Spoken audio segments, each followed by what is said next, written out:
we talk a lot around here about money is you.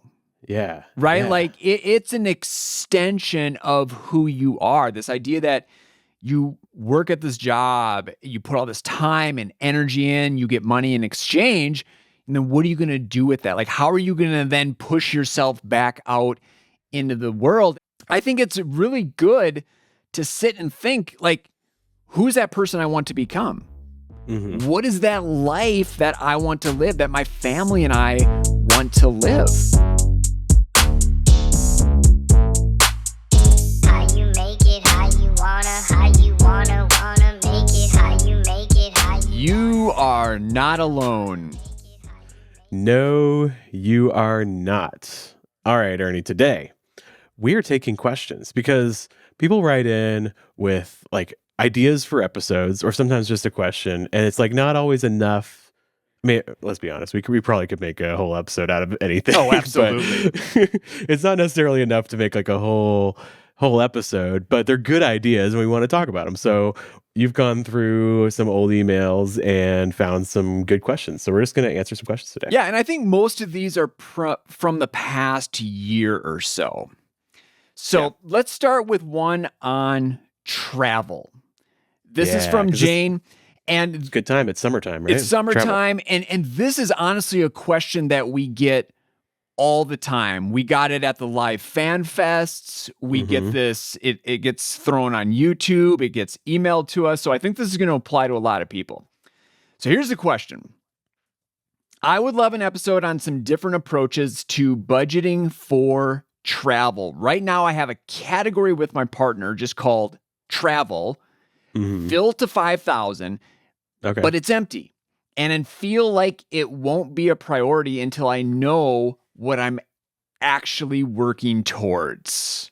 Okay, I really like that because it's hard to fill it up if you're not like doing any proper, you don't have actual goals, actual plans. Right. We talk about this all the time with savings. Like savings is tough when you're just like saving for the sake of saving. You got to get really, really, really specific. And it kind of feels like that for Jane here. Yeah. Yeah. So I think the first thing is rename that category. Like, what is the name of the trip that you're going on? And we can, we'll like, it'll get more complex from here, but I think at least start with a clear category name or group name of what you're doing, what you're actually saving for. Yeah, I think specifically for Jane, even if you don't plan on a particular trip or vacation in the coming, even like in the next year, just dream something, like dream it up and be like, oh, I want to go to Hawaii or I want to go to the beach 2 hours away, or whatever it is. Yep. Right. And just name the category. And I think you'll find it might start attracting some money because you actually like make it real. Right. Absolutely. And this is something that I experienced just recently where for the longest time, Christy and I just had, I think it was called like trips. And it would include summer vacation and then all these other little one-off weekend trips that we would take. And I was just, we were constantly throwing money in there, but I never had any clarity on how much summer vacation cost. And so a lot of times we would either overspend or I would just find myself like rushing to save on that final stretch. And so I'm like, let's separate this out. So now we have a category just for summer vacation. So I can really focus on how much it costs and getting enough for that before it happens. And then we have a trips and events or like I think it's called trips and events where it's just all the little one-off things that we do. And it's been huge. This is exactly what I do. And I don't think I like ever sat down and was like, okay, this is the travel strategy. I just kind of fell into this. Like I have a travel category. And it's just for random little one-offs. Like, my wife, like Caitlin, went to Busch Gardens, which is a amusement park, like 3 hours away from us, right? She went there with my daughter. She was on a field trip, actually. So the whole school went, but she went with her. And she, spent money there. So that wasn't like a big deal, right? So that just goes on the travel category. It's just rolling. We always put money in it every month. But we're also saving for a beach vacation in August, and that has its own separate category where we've been stuffing money there for months, right?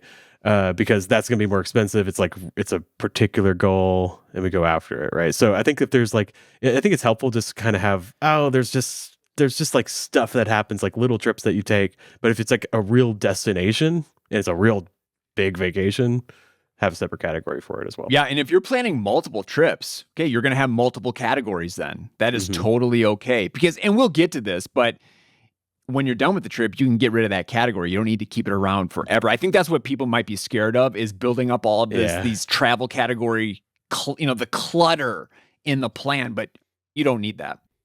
You can use my favorite feature, the delete and merge thing. Delete and merge, absolutely. Yeah. So don't even hide the category. So when you're done with the trip, you get home, all the expenses are taken care of. It's all wrapped up. What I actually do is I pull up that category. I just do a search in all accounts for that category, pull it up, and I have all the transactions there. I see how much the total trip was, and I just put a memo, the same memo, usually with a hashtag. I don't even know why I add a hashtag, but I say like hashtag Outer Banks 2026, right? And I put that in all the memos, and then I delete the category, wrap it up into my generic travel category. So if I ever want to look it up, how much I spent on that trip, I can with the memo, but I don't have to have these like weird one-off categories lying around, right? Yeah. Something else here is the amount. So you got the specific category name, right, to help keep you focused, to give you clarity. For that target amount, the amount you want to set aside to be able to spend on the trip, the vacation. I mean, there's a couple of approaches. Like if this is your first trip, your first time using YNAB, and you're like, I have no idea how much I need. Well, just take your best guess. Like shoot for something, do back of the napkin math, or research it in depth if you want. But I think having a specific number to shoot for too is a really good idea. And then it's not about how close you come to that. It's just starting the process of going towards something. And then once you go on the trip, you have this data now to guide you going forward. So I'm constantly monitoring, okay, how much did last summer vacation cost? And then going forward, how much do we need to adjust saving to, get the amount we need going for the next trip kind of thing. Yeah, it's good. Do you ever do like a group for bigger trips, like with multiple categories in it? I do not. So yeah, the idea here is like you have like the trip you're going on is the group name, and you have like airfare, a category for airfare, hotels, like eating out, stuff like that, right? Okay. I do not do that. Yeah. Okay. I didn't like that either until last summer. We went on a trip to the Outer Banks, and I don't know, for some reason I was just anxious about not having enough for whatever we were spending money on. And so I created a group with just like 4 categories. I don't remember what it was. I think one was like lodging, and then probably like gas, and then dining out, and then like souvenirs, right? And it gave me a lot of peace of mind. It did cause a little more work, like because it is kind of nice when you're on vacation. It's just like every transaction I just put to that one vacation category. This way I actually had to think about, which one of these does it go on? But it wasn't complicated. And it just gave me a little more visibility, so I didn't have to worry while I was on vacation, Okay. Because previously I felt like I was just spending money and then seeing how it ended up, at the end. Yeah. Which I think there's an element to that that's okay. But in this case, I actually wanted to make decisions, because I could make decisions like, well, like we had a house at the Outer Banks with the whole family, and we could eat in because we got groceries, right? Or we could go out one extra night, but I wasn't really sure, So I had these separate categories that actually helped me make decisions. So I think ask yourself, would it give you peace of mind to actually separate it out? Or would it be practically simpler for you to separate it out and have a whole group for a trip? But otherwise just leave it in one. That's fine too. Yeah, I think for us, our vacations are pretty low key. Like we have a long list of things that we could do, and it's just kind of day by day. What do we feel like? What is the weather doing? And so I think getting super clear on, this much for eating out, this much for events, or this much for food, the food that we bring into the Airbnb and then cook ourselves. Like, I don't know. I just feel like we would have a plan and then it would drastically adjust while we're there. So it just doesn't make sense for us. So we just keep it all in one category. Yeah, I was actually really surprised how much peace of mind it gave me. But for most trips, I would never do that. Yeah. Like I'm going to see my in-laws this weekend, taking the whole family down, about 4-hour drive. We do that all the time. We don't have a category for that. That just goes in the trips category, the travel category, right? There's other like short vacations where I might have one separate category, but I wouldn't have a group. So whatever you like. But I do think that works. Sounds like it works for you, and it sounds like it works for a lot of people to have a generic travel category that you do fund just for little trips. And then if you have a vacation, a big trip, separate that out and save for it. What else here? So you mentioned this, the memos. That's huge for us too. Yeah. And this is the new feature that I just absolutely love that you taught me, the bulk edit. The bulk edit, yeah. You have to be careful because it will overwrite. If there's already a memo in there, it'll overwrite it. So you gotta be careful with that. But yeah, it is nice. Yeah, because I'm really weird in that, like, I like so on a trip, I like all the memos to be the exact same. We're talking capitalization, words, like everything. Yeah. Like it has to be a hashtag basically, but I don't use the hashtag. And so this makes it really easy because then I just can skip the memo while I'm on vacation. Then when I get home, then I go through all those transactions and bulk edit them.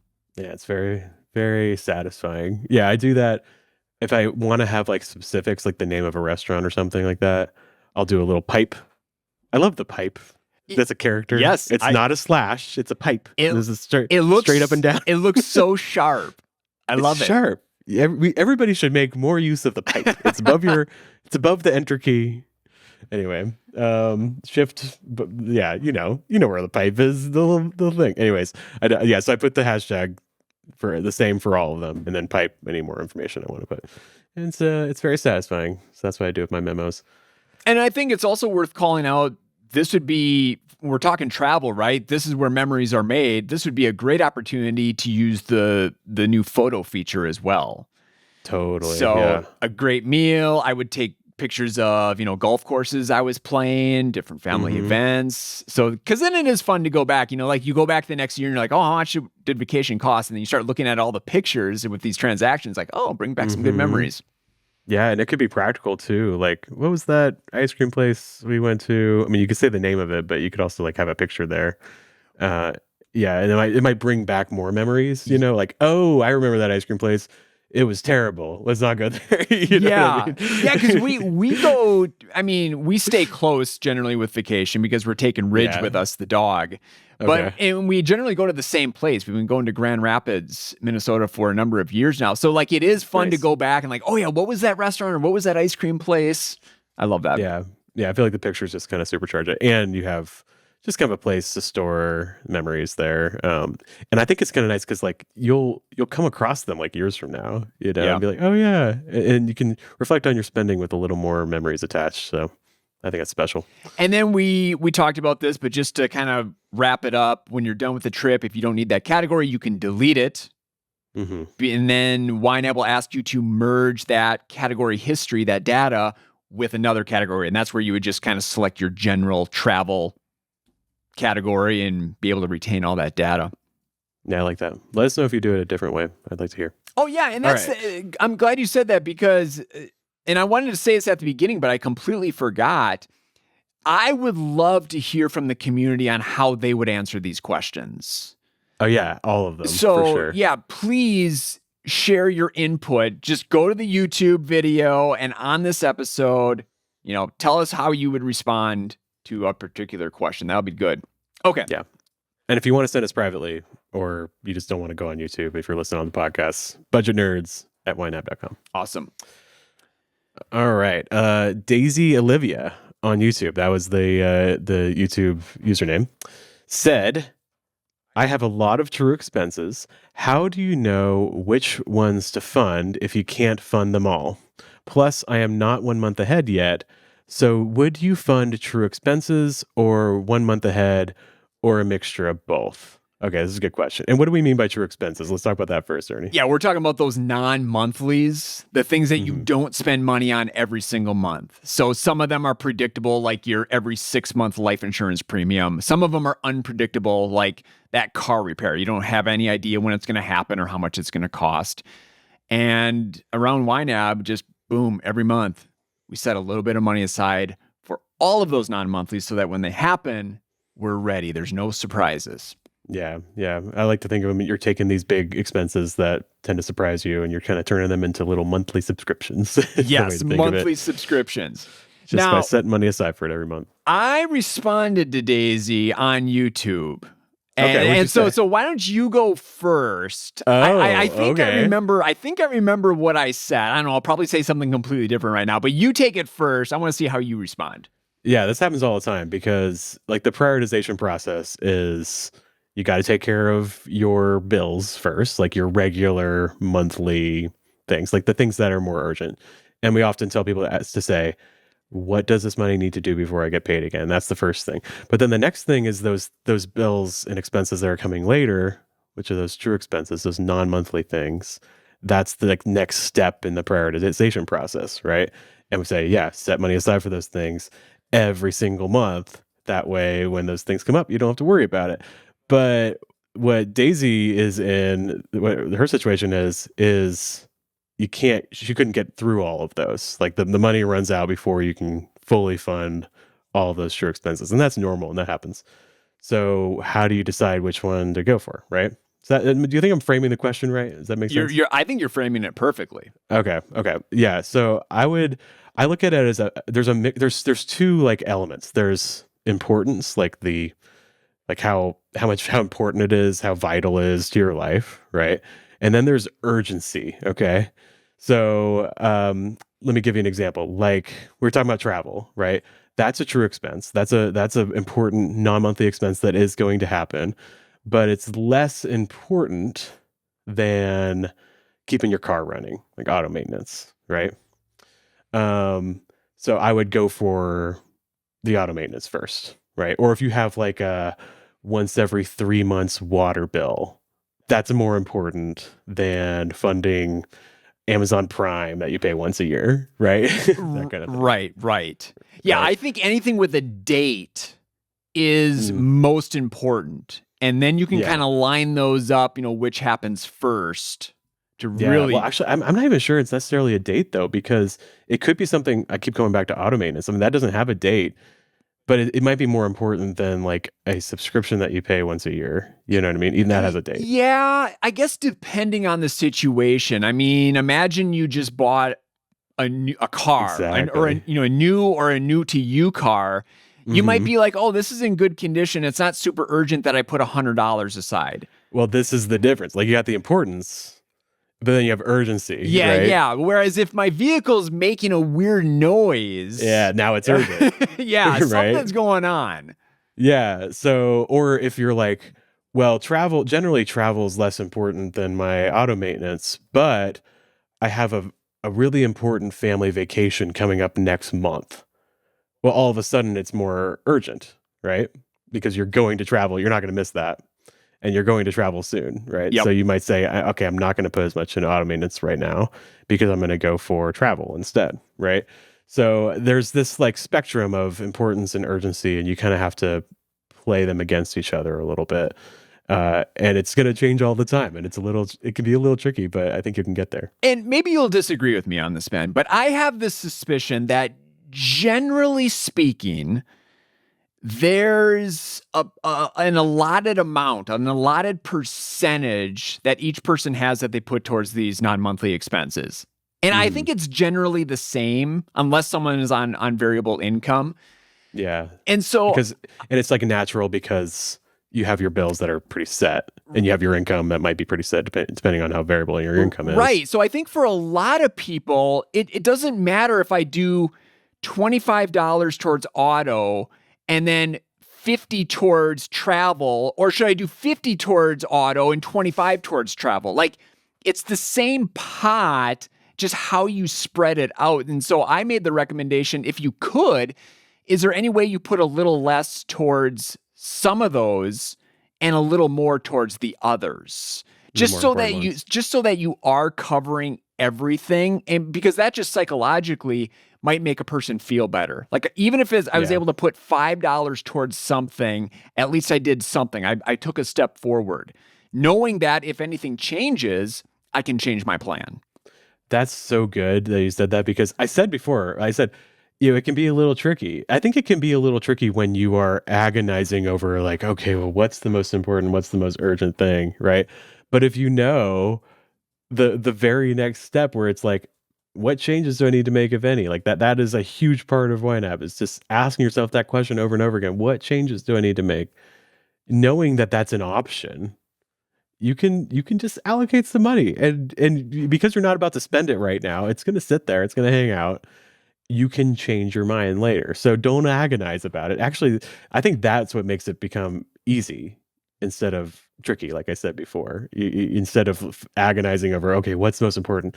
Just know I'm going to do my best right now, and then I can change it later. And then that way you can kind of feel a little more easy breezy about how you put money in different categories. Yeah. Okay, so a little wrinkle in this now is that month ahead piece. Yeah, what do they ask? Plus, I am not 1 month ahead yet. So would you fund your expenses or 1 month ahead, or a mixture of both? Okay, I want to know how you'd answer this, Ernie. Like, true expenses or a month ahead, which is more important? It depends. Okay, so for me, the non-monthlies are stability. Right? It's getting the ground under my feet, getting solid grounding. And I think I would prioritize that over, because month ahead is making money easy, right? I can put things on auto pay. I'm not timing bills to paychecks, things like that. So personally, I would want that stability first. And then once I have a little bit of stability where I'm like, oh, hey, if something happens, I can do it. I can roll with this. Then I might start thinking about beginning that month ahead process. Can I get ahead on my rent or my mortgage or just a couple bills, just to get for that to feel easier before I get the full month ahead. Yeah, I think that's really good framing, because it's defining what you're buying, quote unquote. Even though you're not spending money, like when you assign money, it's kind of like you're buying something. And it's just taking a step back. When you set money aside for non-monthly expenses, you're buying stability in your life. That roller coaster ride of expenses just evens out, and you're just cruising, and it's a lot more peaceful, right? But you still might feel a little. You might just have like a lot of financial overhead in your life, because you're having to do all this administrative work of literally going to pay bills without having it on auto pay, having to do timing issues, like cash flow timing problems you have to deal with, where it's like, oh, well, I can't pay this bill yet because I got to wait for my paycheck that's coming in on Friday. And you have to have that in your head all the time, right? So when you set money aside for next month and you ultimately get at least 1 month ahead, then all that goes away. So what you're doing there is you're buying just financial ease, just things just get easier and simpler, and you don't have all this administrative overhead in your life. And I think it's pretty obvious which is more important. I think the stability is more important. The ease, the administrative work going away is important too, but it's not quite as important. Yeah. So I think go for the non-monthlies first. And remember, in both cases, non-monthlies, month ahead, you're setting money aside for future you. So you're not doing anything wrong, because you could change it again too. You can always change your mind. Just doing something for future you. If you are doing that, you are on the right path. Yeah, I mean, like, say you do make that choice. You say, okay, I'm going to set money aside for next month, and I'm going to get a month ahead on my monthly bills, right? So I have a lot more ease in my life. Well, if something happens and you're like, oh, actually, I need some of that money for a big car repair or something that I wasn't ready for, you can claw that back and you can change it. You can keep, you're not spending the money yet, so you can always adjust, right? You have options. So I think you don't have to worry too much about making the wrong choice because you can always undo it here, right? That helps. Absolutely. Okay, those are our answers. We want to hear your answers. So just again, you can, in the YouTube section, the comments section, let us know, or email us budgetnerds@ynab.com. Yeah. All right, here's a question on paying down debt. And I love this question from Amanda. This is really good. I'd love to see a show on how to logistically pay down debt when you are a month ahead. What are the strategies that can be used when you get paid? For example, one thing my husband and I do is figure out what his smallest paycheck will be. They're on variable income. And then times that by 4. We set our targets and see if we can live off that amount. So I'm getting the impression here that Amanda and her husband are monthly adjusting those targets. Yeah. Okay. If so, we base our entire month's expenses on it. Then we have a holding category for everything we receive that is above and beyond that amount. At the end of the month, we make a payment to whichever debt we are trying to pay off first. Okay. I like this approach, but I also feel like it's a little complicated. But we can talk about it. But should we just go over should we take the opportunity to just go over like the general debt pay down plan that we recommend at YNAB? Yeah, there's probably some new YNABers, new people checking out you and me. So we take a little bit of a different approach. I think it'd be good to go over. You want to talk about it, Ernie? Yeah. Okay. So the debt payoff strategy, right? That's what we're talking about. 4 simple steps. List your debts. And then as you're getting paid, the first thing you cover with that money, the necessities, right? The things you have to pay for. And then what's left over, you start putting that money towards the non-monthlies. Yeah. That's the key thing. It's like, be sure you set money aside for non-monthly expenses before as a higher priority than even paying off past debt. Yep. Right? And then if you want, you can set money aside for the fun stuff after that, because this isn't about restriction. You can still live your life while you're paying off your debt. And then finally, the 4th step is to pick that one focus debt and you put your extra towards that. So if I had to sum this all up, the goal is not to pay off your debt as fast as humanly possible. Would you agree? Yeah. I think the goal is to break your reliance on debt. Yes. Right? Because we don't want it coming back. Because so often people, they rush to pay off debt, and then something happens, or they don't put in place habits that stop that debt from coming back, and it just comes back, and it's so frustrating, right?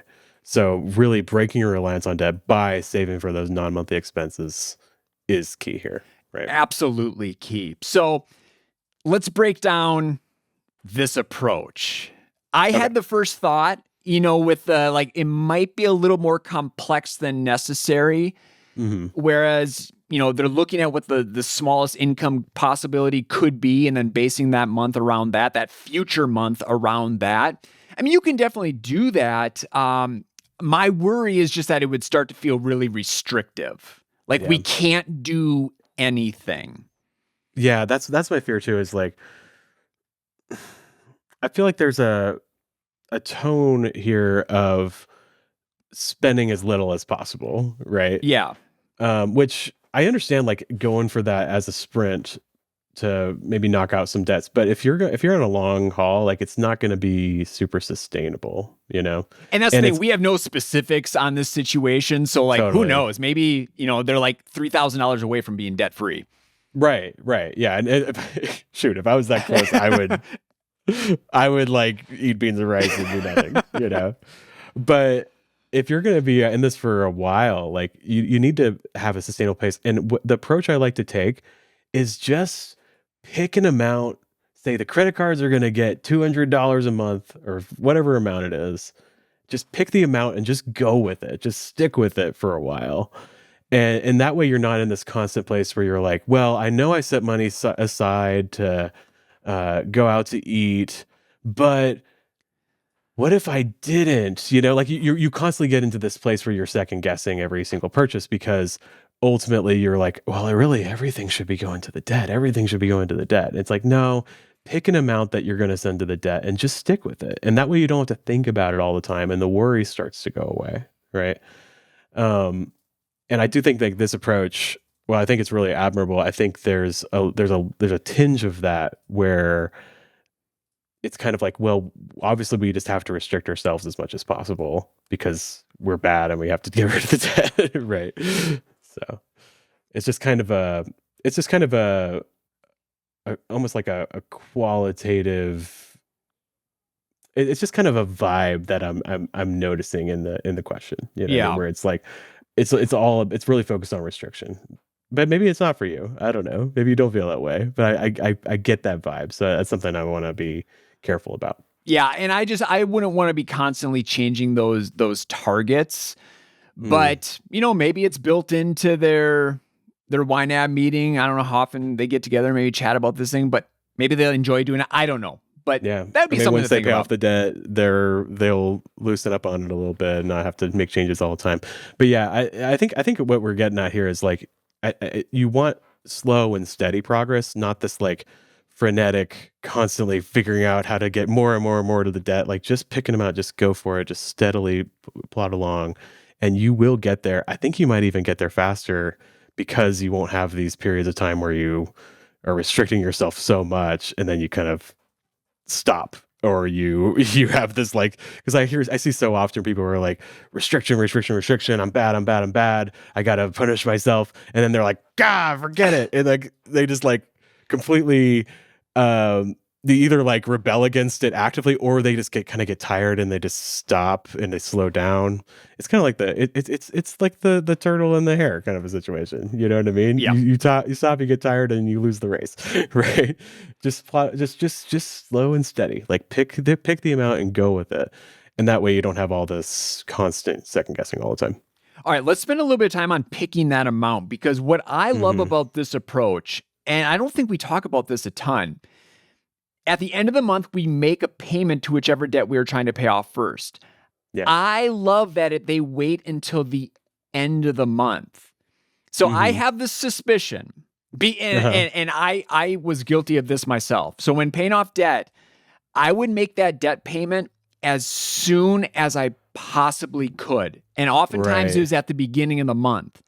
And so the problem with that is it feels really good, because you want to make that payment, you want to reduce your debt, but then that money's gone and you've got 3 weeks in front of you. What if something happens that you didn't foresee? Right. Now you're scrambling. So I get this sense that Amanda and her husband are being very measured about when that money goes out, just in case. Yeah, I think you're right. And I think that approach where, you can correct me if I'm wrong, Ernie, where you like, as soon as you got money, you just send it to the debt. Do you think it came from a place of like not trusting yourself? Like if I leave it lying in the checking account, I might end up spending it? No, it wasn't that for me, because I was really relying on my categories to kind of guide those spending decisions. At that point, it was more of just like paying off debt was everything to me. Like I thought that was the ultimate focus. Yeah. I mean, not focus, but like it just felt like that was what my life was about. Right. And it shouldn't have been. It was too much. It was too much. Yeah. But I think for a lot of people, it is that way, where it's just like you, and maybe it's based on your behavior in the past. Like I know I hear this a lot from, and like the research bears this out, from people that grew up without a lot of money. When they get money, they want to spend it really fast, right? And I think you might actually, and they might spend in a way that they would say is irresponsible, right? Because they feel like, well, I have it now, and if I don't spend it now, I'm going to lose it, or something's going to come up that's going to take it away from me. You know what I mean? And so you spend it, and it can be like a really self-destructive way to do things. I think it's often called a poverty mindset. And so I think folks that might have that perception in life, when they say, oh, you know what, I want to go after debt now, they just take that mindset and send it right to debt. So as soon as they get money, they're like, oh, I got the money, and the debt, it's gotta go on the debt right now, right? But then you get yourself in a situation where you're in the same, it's self-destructive in a similar way, where now if something comes up and you don't have the money, so you have to go right back into debt, right? Yep. And this often comes up when we're talking about not saving for non-monthly expenses, right? But I think it applies just maybe like just let it park in a category and let it sit for 3 weeks until you get more money coming in, right? And then go ahead and send it. It's just like it's just a slight timing change that I think kind of like changes something in your heart to where you're not as frantic all the time. You know what I mean? And it helps a lot. Plus, you have you have options if you need it. And I so get that frantic feeling. I mean, I just went through this past weekend where we've got like $1,500 left on our car loan, and I could write a check right now and finish it off. And I so bad want to do that. Yeah. But it would mean pulling money from other places. And I'm like, right. I don't need to do that. Like, I don't need to be frantic in this situation. It's okay if I pay a couple extra bucks, and that's all it would be, a couple extra bucks in interest. I'm just going to I'm going to take that measured approach that I've taken this whole time and pay it off when it gets paid off. It's good. Oh, and sorry, I have a little bit more with this, Ben. No, yeah, I think I was just going to look and see if we have more thoughts on this. I want to get to the month ahead piece. Where everything's got a tinge of month ahead to it right here, doesn't it? Yeah, you're right. Yeah, I because they said, how to logistically pay down debt when you are a month ahead. And maybe they meant to say when you aren't a month ahead, but we're just going to say like you are. I think that's the best place to be. Yeah. Because then you are just naturally holding on to that money. You're not sending it out right away. Paycheck comes in. You know that paycheck is going towards next month. Yeah. So then you can get that big pile of money, figure out your plan for that month before the month even starts. And I just think it puts you in a better position in case something unexpected happens.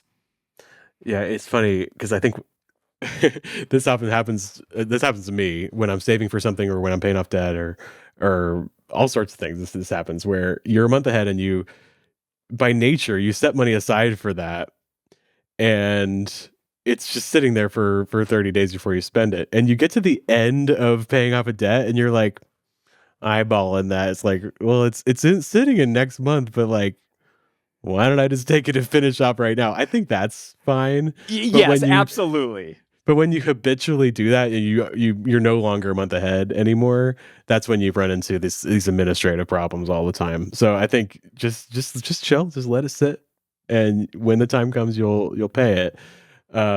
But yeah, I do think there's an element of when you get to the end, you're like, yeah, well, let's knock that out, right? And we've heard from numerous YNABers that paying off debt became much more consistent once they got that month ahead. Yeah, I hear that all the time.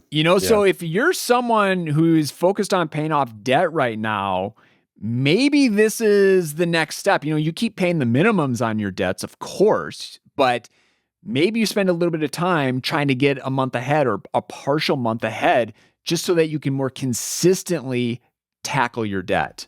Yeah. And it's just easier because you're spending less. Like, I think we only have so much attention to our finances that we can give, right? I think, because it gets, it just gets to be, I can't think about this anymore. I got other things to think about. I got my kids and I got to do laundry and, just stuff like that. Right. Or I got some fun.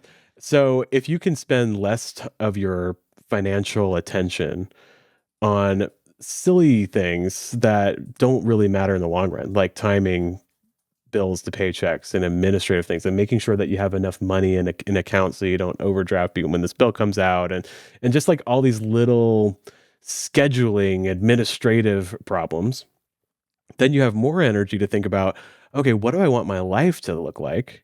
And what will my life look like when I do pay off this debt? And how much money do I really want to send to that? Does it reflect my values if I'm spending less on this to send more to the debt, right? You can ask yourself those bigger questions instead of, do I have enough money in this account to pay this bill before Friday? You know what I mean? So that's what getting a month ahead does for you. It just clears the air a little bit. Yeah, and especially, as in this case, for the folks that have that variable income.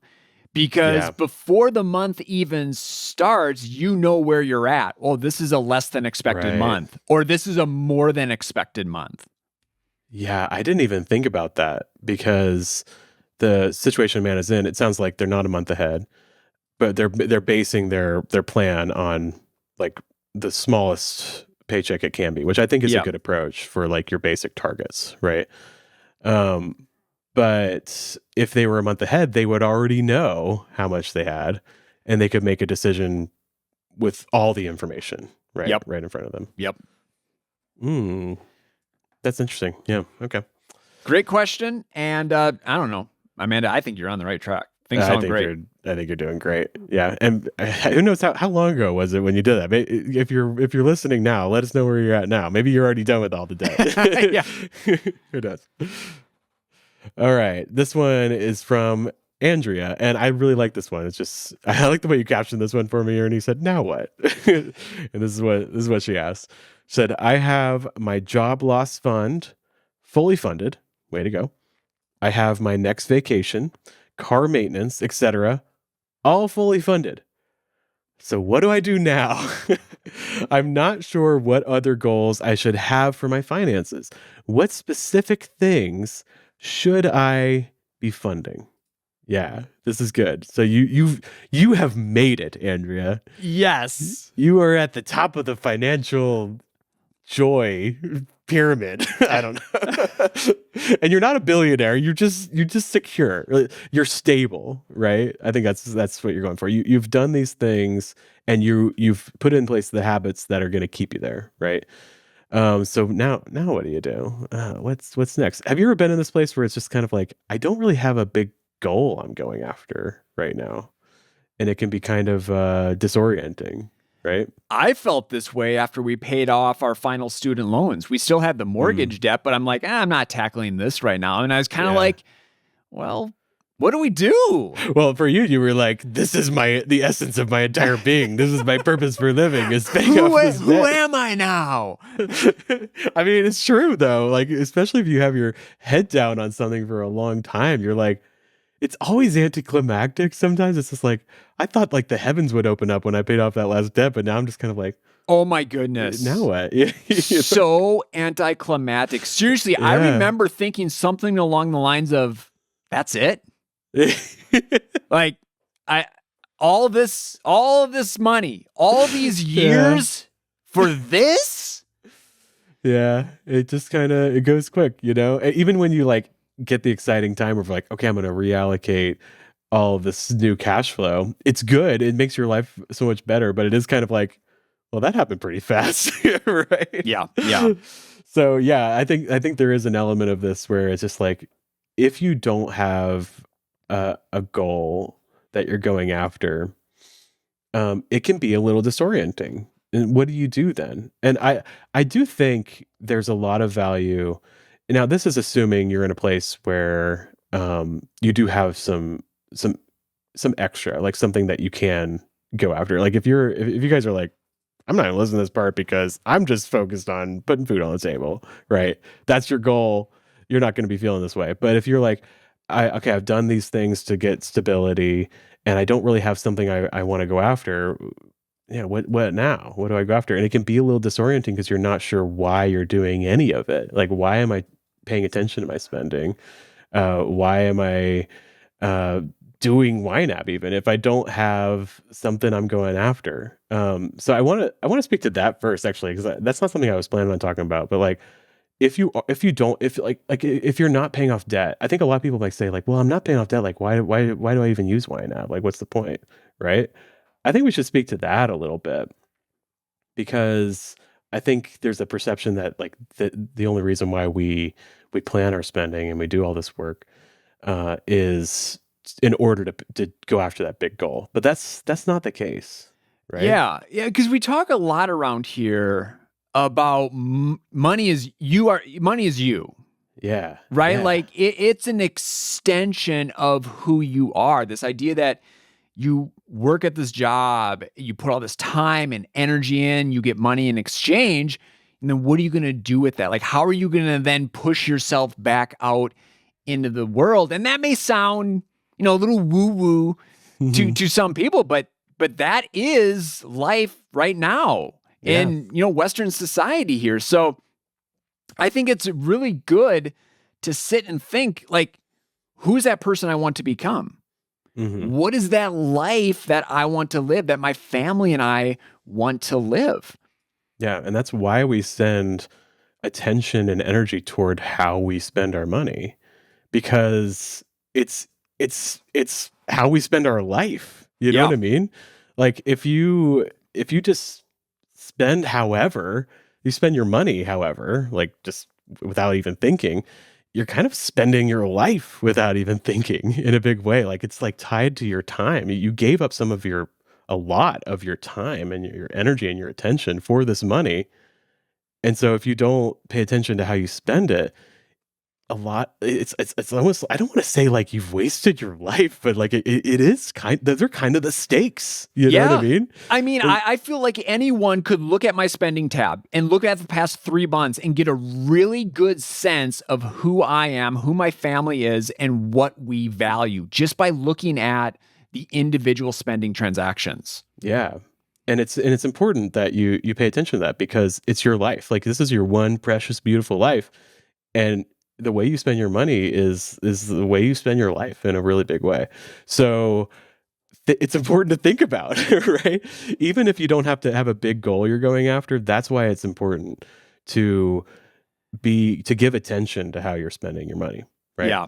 So yeah, if even if you don't have a big goal, it's worthwhile to do this work and figure out what you want, right? And it is work. I'm glad you mentioned that, because I mean, with YNAB, it requires intention. We're not gonna tell you what to do. I mean, we are talking heads, but generally we're not saying do this, do that. So because we know you have the answers to the questions, and we just want you to really dig into what your priorities are, what your values are. And it's really, really good work to do, because when you come out on the other side, you're going to be so thankful you did. Yeah, like I actually think about like the language people use when they talk about like going to therapy or something like that. They're like, oh yeah, like you do the work.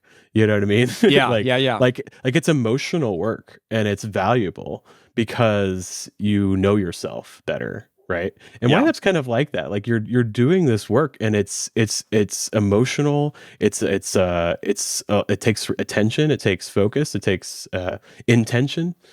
But the result is that you know yourself better. You know what you want out of life, and you make sure that your spending aligns with that. And that's so important. So even if you don't have a big goal you're going after, it's still worthwhile to do it. But I think if you do this work of asking yourself, how do I want to spend my money? You're going to start to find some of those things are pretty big. They're going to require some time and attention to go after. So I think that's what you need to do, is like you need to say, I think there is some importance to having a big goal. It kind of just gives you a little more motivation to go after something, because it's exciting to save for something, right? And so do that work. Ask yourself, what do I want my life to look like? What kind of person do I want to be? And these goals will come up, and they could be spending on like a cool vacation. They could be buying something. They could even be building up your community and giving and making something that's going to help other people. It could be all sorts of things. But you need to have something that's driving you. And I think that just takes some internal and emotional work to find sometimes. And you have permission to get it wrong. Right? Of course you do. You don't have to spend your money in a quote unquote right way. Like it's okay to spend money and realize, oh, that doesn't actually matter to me, or I wouldn't do that again. I mean, because that's all part of the process. There's this great musical called Into the Woods. You ever seen that, Ernie? It's old. It's an old musical. No, I'm sorry. I'm not a musical guy. Yeah. Okay. Well, the whole music, it's like this fairy tale thing, and the whole thing is like about, I wish, I want this. Like it's people wanting things, right? And that's what like all fairy tales are about. And but then in the second act, they're kind of like it's very philosophical. Like the first act ends with like a nice tidy little thing, and then the second act is a big bummer. But one thing I think about a lot, one of the characters says, how do you know what you want till you get what you want and you see if you like it? Right? And I do think there's an element of this where it's like, yeah, I want to go after that. And sometimes you might spend the money and you say, that I didn't really like that. That wasn't really what I wanted. And I don't want to do that again. And we think, oh, look, I just wasted that money. But I don't think you wasted that money. I think you learned something, and that will inform how you spend money in the future. And that's really valuable too. So yeah, I don't want to say like, just because you don't perfectly enjoy all of your spending all the time that you're failing. You're learning, and that's good. I just experienced this. I've been getting back into golf the past couple of years. And so last year I bought a range pass, went to the driving range pretty much every single week, hit a ton of balls, and that was fun. I bought another range pass this year thinking, oh, this is going to be just as fun. Within like 2 weeks, I was like, that was a mistake. I shouldn't have spent $160 on a range pass. I should have instead been using that money to actually play golf, to play 9 or 18 holes. And so that was it was a big wake-up call for me of like, getting back into this hobby that I used to love so much. I'm like, oh yeah, I don't want to spend it on the range. I want to spend it on the actual course. And so yeah, next year I already know I'm not spending money on a range pass. I'm just going to actually play golf. I've had this experience too. Okay, so I was saving up money. You guys know I like to play poker. It's big thing, and I play like really like I play for like a quarter blinds with my friends, right? So it's pretty small. But every once in a while I like to go to the casino and play with strangers for some reason, right? And I think it's just like I want to like try to like play with the big boys and like see how good I actually am at this, right? But it's way more expensive because the stakes are higher, right? And so I have to save up, and then inevitably I go and I lose all the money I saved up, and it's just kind of a bummer, right? And then I'm like, I'm not gonna do that anymore. And then like 6 months later, I'm like, well, I want to try it again.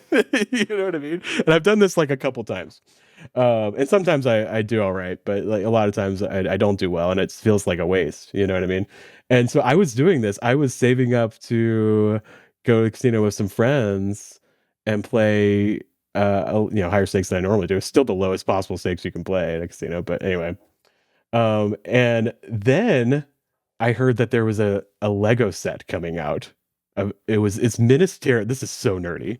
It's Lord of the Rings, Minas Tirith, that like big white city in the last Lord of the Rings movie. Okay. Right. And it costs, get this, it costs $650 for this Lego set. Okay. Wow. But that's about how much I was saving up from my own personal spending to go play at this casino. Right? Okay. And I was talking to my buddy, and I was like, because he was the one that told me, he's like, hey, this Lego set's going out. And I'm like just getting into like some Lego stuff. I do it with my son, and I like these big adult Lego sets. I've only done like 2, but I really enjoy it. But I've never spent this much money on it. And I was like, I kind of want to like just not go to the casino and spend this money on that instead.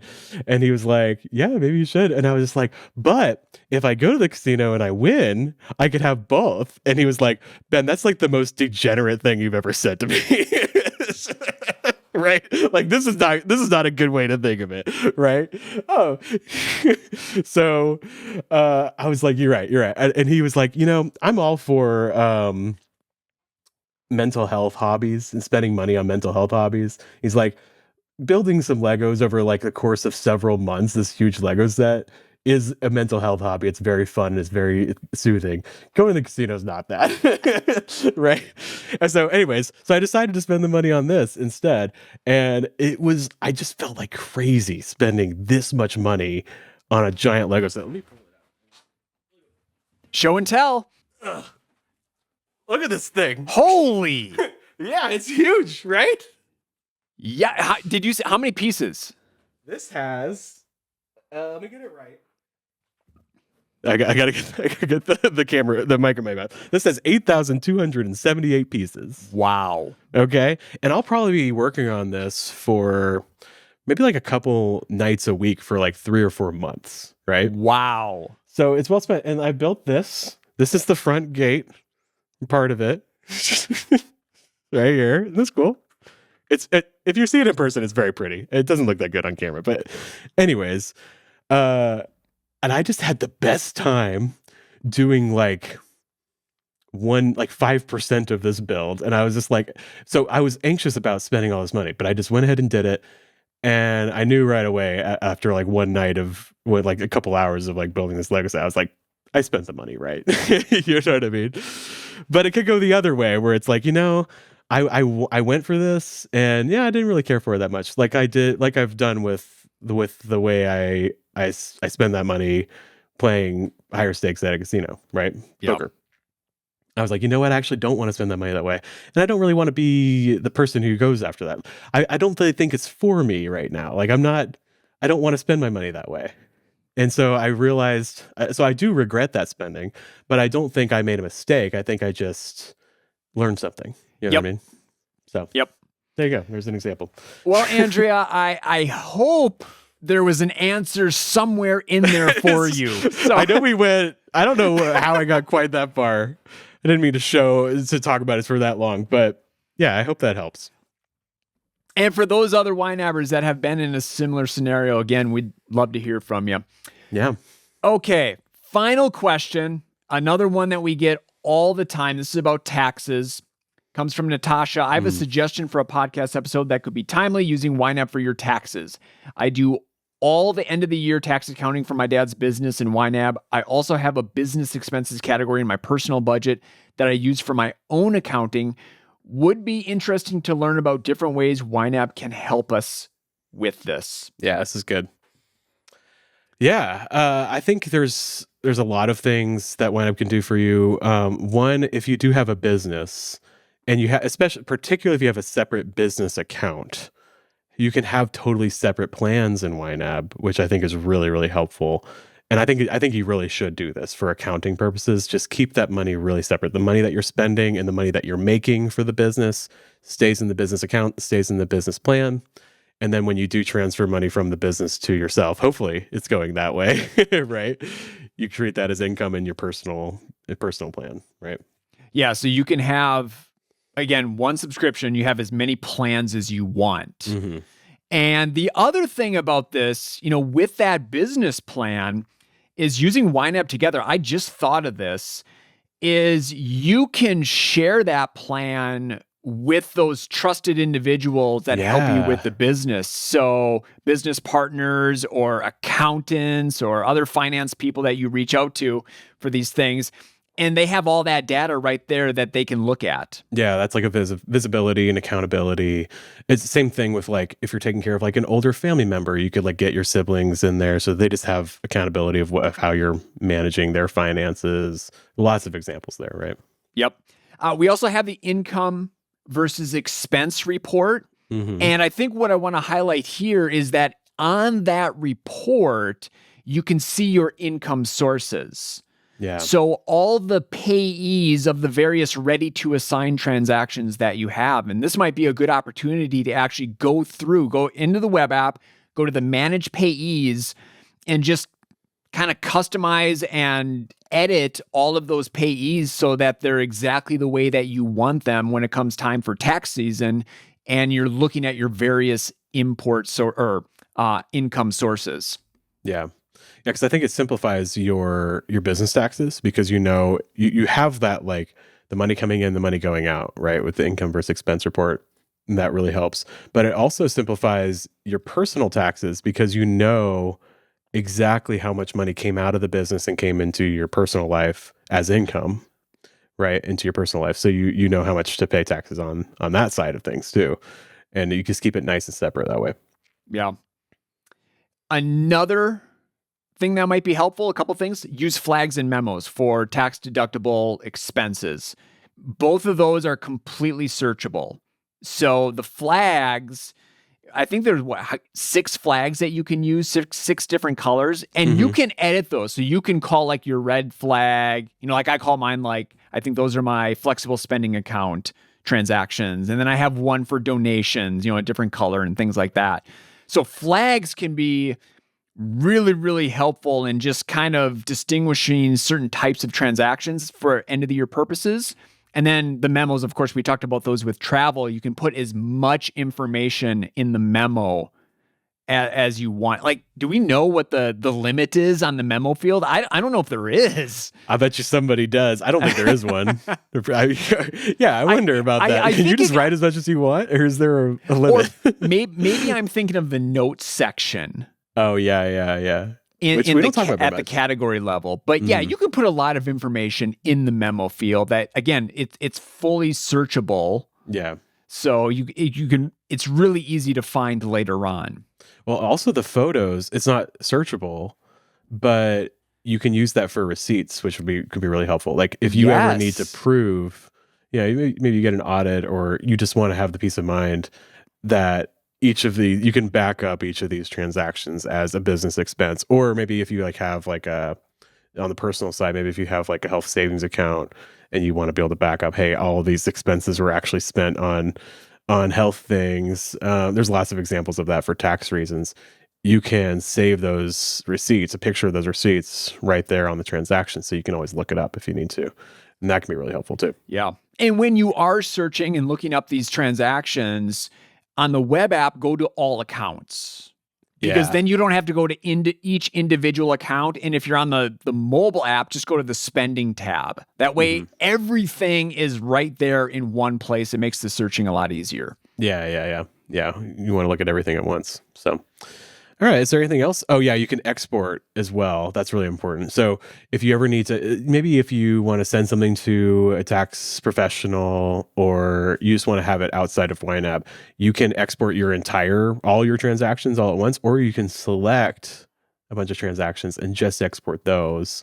You can even export from a report, right? Yes, you can. Yeah, which is pretty cool. So if you filter a report to just certain months or just certain categories, you can just export those transactions, and that could be really helpful too. So if you're a YNABer and you're keeping track of this stuff, your taxes are so much easier. And if you have a financial advisor or you have a tax professional, they're going to love you because you can actually answer all their questions.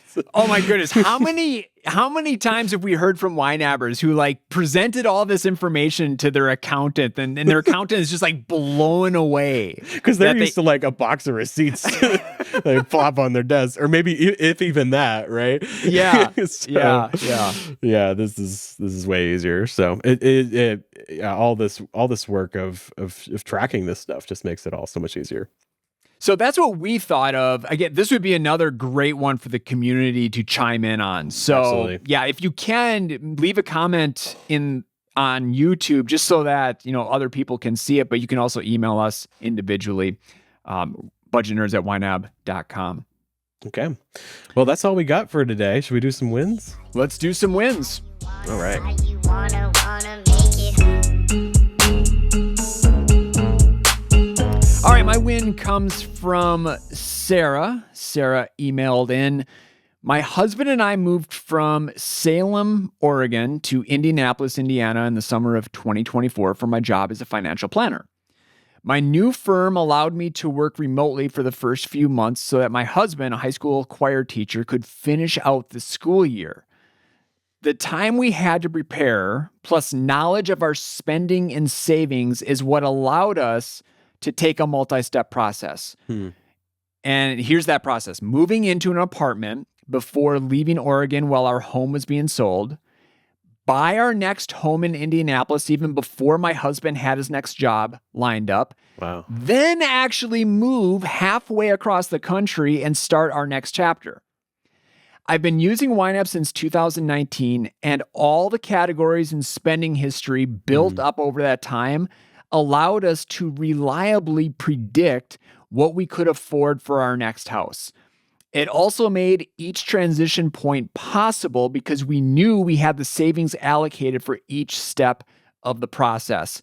Even though my husband doesn't use YNAB with me, we still have created habits over the past almost 6 years to be on the same page for our goals.